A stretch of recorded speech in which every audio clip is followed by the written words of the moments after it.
La primera pregunta que un judío haría a cualquiera que pretendiera ser el Mesías sería: ¿eres judío, hijo de Abraham e hijo de David? Mateo contesta esa pregunta en la forma más convincente. Demuestra que Jesús es el Mesías, quien descendió directamente del linaje real de David y de la simiente de Abraham. Además, muestra que Jesús es el cumplimiento de las promesas del pacto hechas a Abraham en Génesis capítulo 12 del verso 1 al 3, padre de la nación judía, y a David, con el cual establece el reino eterno de Dios, en 2 Samuel capítulo 7 versículo 16. Dios prometió dar un hijo a Abraham y a David. En cada caso y en muchos sentidos, los dos padres fueron desilusionados por sus hijos, pero Jesús cumple lo que Isaac y Salomón no cumplieron. Jesucristo tiene pleno derecho de sentarse en el trono eterno de David y reinar sobre el pueblo de Dios. El término libro de la genealogía probablemente se refiere solamente a los versículos 2 al 17 del libro de Mateo, no a todo el Evangelio. Genealogía es la transliteración del término griego Génesis. Se usa también en Mateo capítulo 1 versículo 18, donde se traduce nacimiento. El término sugiere un nuevo comienzo, como el Génesis original en el libro canónico que lleva ese nombre. En Jesucristo, Dios inicia una nueva etapa, una nueva creación, un nuevo pueblo. El nombre Jesús, término griego, es equivalente al nombre Josué en términos hebreos y significa Jehová es liberación o salvación, o Jehová salvará. Este es su nombre personal o privado. Cristo, término también griego, que es equivalente al Mesías en hebreo, significa el ungido. Al principio era más bien un título, pero luego llegó a ser su nombre legal. El nombre Jesús generalmente se refiere a su humanidad, mientras que Cristo a su divinidad. El nombre compuesto Jesucristo es una afirmación de las dos naturalezas, la humana, destacada en Mateo capítulo 1 del verso 2 al 17, y la divina, destacada en Mateo capítulo 1 del verso 18 al 25, del Hijo de Dios. Es una confesión de fe cristiana ortodoxa que fue aprobada oficialmente por el cristianismo en el Concilio de Calcedonia en el año 451 después de Cristo. Al comparar las genealogías de Jesús presentadas por Mateo y Lucas, uno descubre algunas diferencias sobresalientes entre ambas. Algunos comentaristas explican estas diferencias con la teoría que sostiene que Mateo presenta la genealogía legal por medio de José, mientras que Lucas presenta la genealogía real por el lado de María.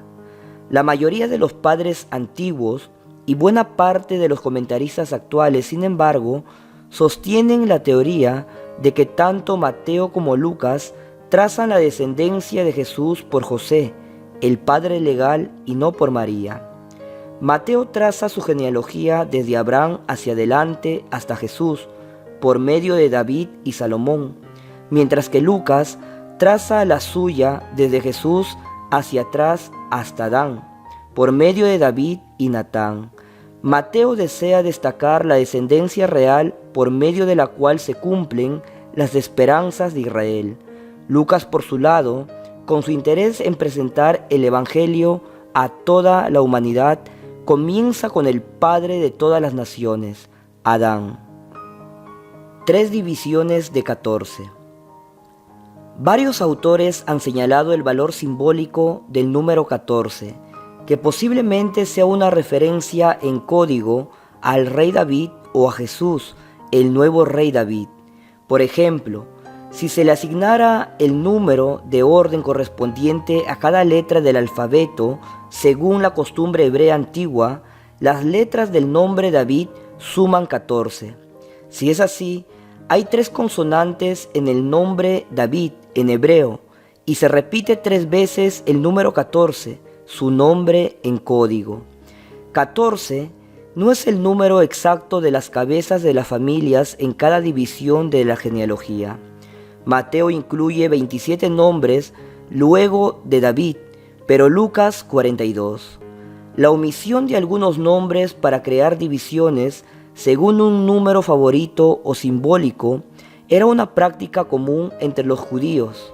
Los términos engendró en Mateo e hijo de en Lucas no siempre señalan el parentesco más próximo. Por ejemplo, hay 3 omisiones entre el rey Joram y el rey Usías. El Evangelio en la genealogía. Una de las notas más llamativas de la genealogía de Mateo es la mención de mujeres.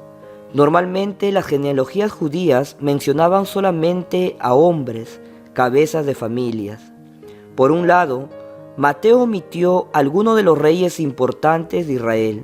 Por otro lado, incluyó a 4 mujeres, 3 de las cuales estaban relacionadas con actos vergonzosos. Hablamos de Tamar, de Rahab y la esposa de Urías, y una que era moabita, es decir, gentil. Hablamos de Ruth.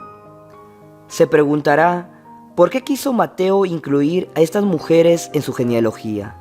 Tendría que haber tenido un buen motivo importante, pues corría el riesgo de ofender a alguno de los judíos a los cuales quería convencer que Jesús era el Mesías.